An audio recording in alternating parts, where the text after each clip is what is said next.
All right, Dave Meltzer from the Wrestling Observer and WrestlingObserver.com. Check out the latest details from him. Dave, as always, thank you very much, sir. Okay, have a great week. Coming up next, every once in a while, we like to get a little deeper into this world we love called professional wrestling. Daxavier Josiah is going to join me, and we're going to talk about Ron Simmons becoming that first black world champion in WCW, as well as the history of world champions who are of African-American descent, and how things have changed for the better and still could use a lot of improvement. Next on Sunday night's Main Event. This is Sunday night's Main Event on TSN Radio. The gentleman who's joining me now, Daxavier Josiah, want to welcome you to Sunday night's Main Event here. We started this conversation based on something you said about Ron Killings. R-Truth, for those that don't know, and we'll get to all this in a second here, but first, tell us a bit about you. Thank you, Mike. It's an absolute honor. I tell you and Boris and the rest of the guys and Joe all the time, like how it is a privilege and a pleasure to be able to talk. I've been following, Sunday night's Main Event since it was called The Law. Mm-hmm. So that tells you a little bit how much I've been a fan of the whole format. I am a longtime fan of wrestling, but I am also a podcaster who covers the world of anime, comics, movies, and games, everybody's favorite fandoms, if you will. Wrestling is included in that, intertwines with that every so often. But I host a show called ACMG Presents Talk Time Live.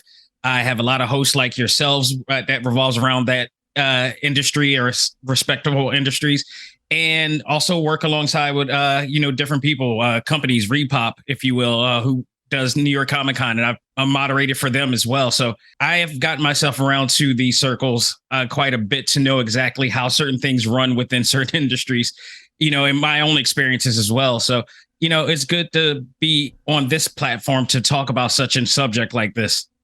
I think we have interesting perspectives on this. So yeah, you had brought up a point about R-Truth, and maybe you felt like he wasn't being given his due anymore. Again, you talk about perspective, because my perspective, which is many people in our community's perspective, sees it differently from everybody else. We seldomly get opportunities to shine. So myself, I had to really fight and prove my worth in this world, which is a little bit more than most. Per se, in my community, are self-fulfilling prophecies that plagues our communities to believe that we can't. And then when we do, sometimes it's stereotypical, to say the least. So yes, R-Truth, Ron Killings, is a success. Let's not take that away from him. However, I've seen Ron Killings in the indie scene. I've seen Ron Killings in TNA. I've seen Ron Killings in different aspects. I mean, even when he was, what was he? Quick Kick or Quick? K-Quick, when he was with Road Dogg back then. And he had a little bit of, he immediately just stood out back then.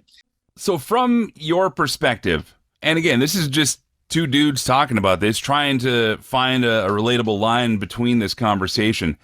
Since the days of Ron Simmons, being the first recognized, and that's a weird word to have, but the first recognized world champion of a major promotion. That's code for on a better TV screen than the past.